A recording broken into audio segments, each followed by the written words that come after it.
With the release of the first ever 3D stealth games in 1998, namely Metal Gear Solid, Tenchu, and Thief, the popularity of stealth mechanics was elevated to heights previously unreachable. The success of these three projects helped to solidify stealth as a subgenre and gave way to a wave of video games that valued and emphasized covert strategy, planning, and careful execution. The core idea behind stealth gameplay is based upon hiding and generally avoiding detection while either bypassing, disabling, or eliminating enemies present within a playspace. However, developers of great stealth experiences understand that simply filling a game with stealth paraphernalia and forcing players to execute enemies with sneaky takedowns doesn't make for particularly fun or thought-provoking encounters.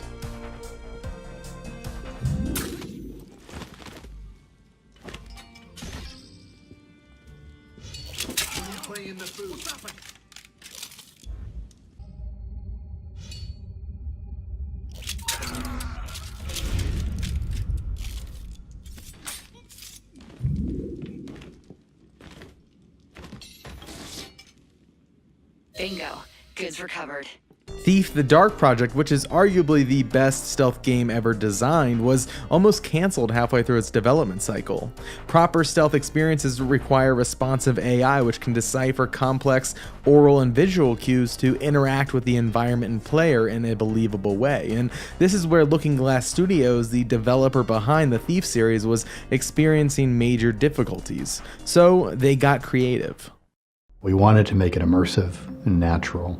The lighting part of that meant line of sight was still important because if the guard's not looking your way, they're not going to see you. Beyond that, the extra depth that we had to solve for is, okay, they're looking at you, but if you're hiding in a dark corner, they probably don't see you. We actually had to map the lighting environment in a very precise way to the physical environment around you, and then feed back to the guards how visible you were, depending on how much light you were in, how much you were moving, how much of your full body was being displayed to them, how close you were to them. So there's a bunch of factors that we try to make it feel as realistic or understandable is maybe a better word than to the player, to say, oh yeah, that makes sense. Truly great stealth experiences are defined by the opportunities for creativity that they grant their players. This tenet of the stealth genre is upheld by a systemic relationship between singular objectives, open map design,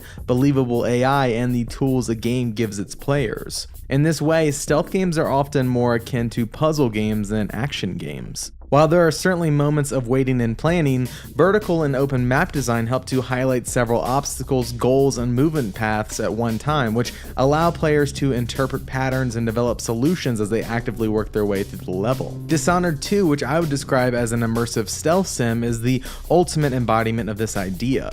Players can traverse the map in a more traditional way by knocking guards unconscious, sneaking across rooftops, and hiding bodies in dumpsters, or they can do this. Shit.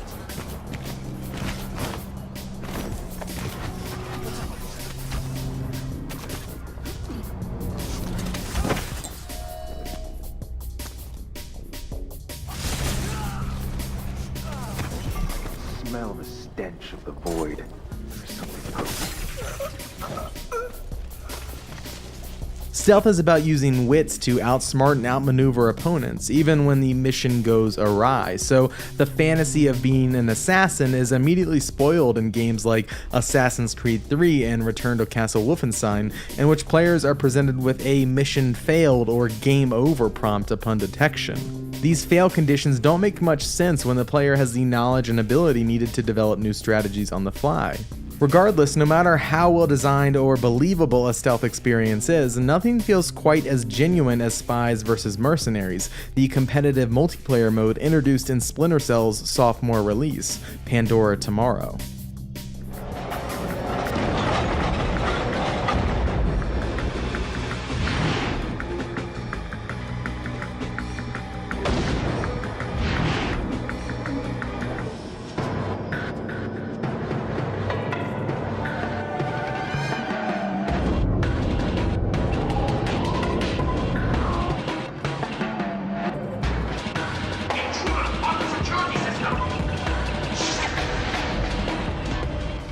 First released in November of 2002, Splinter Cell is a stealth action franchise that revolves around Sam Fisher, a covert NSA and CIA spy who is voiced by fan favorite Michael Ironside.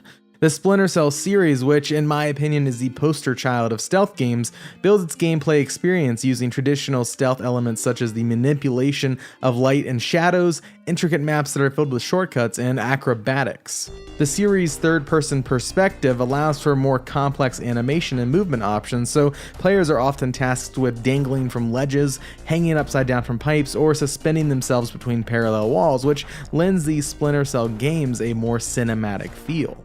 I first played the series Spies vs. Mercs mode when Splinter Cell Chaos Theory released on the original Xbox.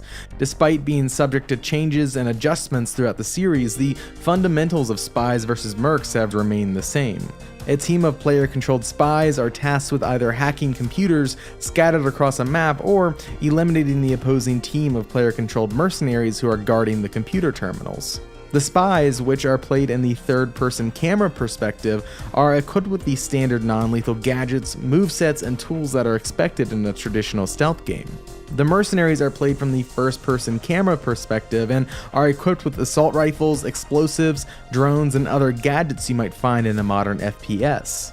Spies vs. Mercs capitalized on the best parts of stealth gameplay and mitigated the tediousness associated with the genre's weaker points.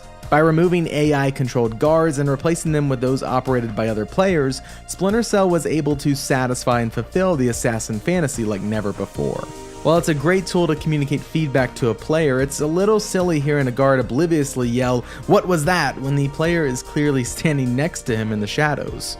Since they were controlled by actually humans with the capacity to create new strategies on the fly, the guards in Spies vs. Mercs behaved unlike anything ever experienced in a stealth game and added a level of dynamism and challenge that was previously unmatched. Thanks to the multiplayer format of the mode, the spy team experienced a stealth mission that was authentic, fluid, and ever-changing. No longer did players have to commit patrol patterns to memory, and instead, they had the privilege of using their tools to antagonize the opposing team, react to their decisions, and develop strategies in the heat of the moment. On the flip side, the mercenary team caught a glimpse into a side of the stealth fantasy that was previously unexplored and were able to feel the fear and dread of knowing that in the shadows resided a boogeyman that was waiting for them to make a mistake. By alternating between two different perspectives, Splinter Cell enabled its players to develop new stealth strategies that could be employed in subsequent matches, and thanks to the addition of a match timer, players were encouraged to act fast, and therefore mistakes felt like a natural part of the stealth gameplay, rather than a negative action that would penalize them. Ultimately, Splinter Cell's Spies vs. Mercenaries mode injected a dynamism into the stealth genre that was unattainable with contemporary artificial intelligence, and as a result ended up being one of the most satisfying stealth experiences ever created.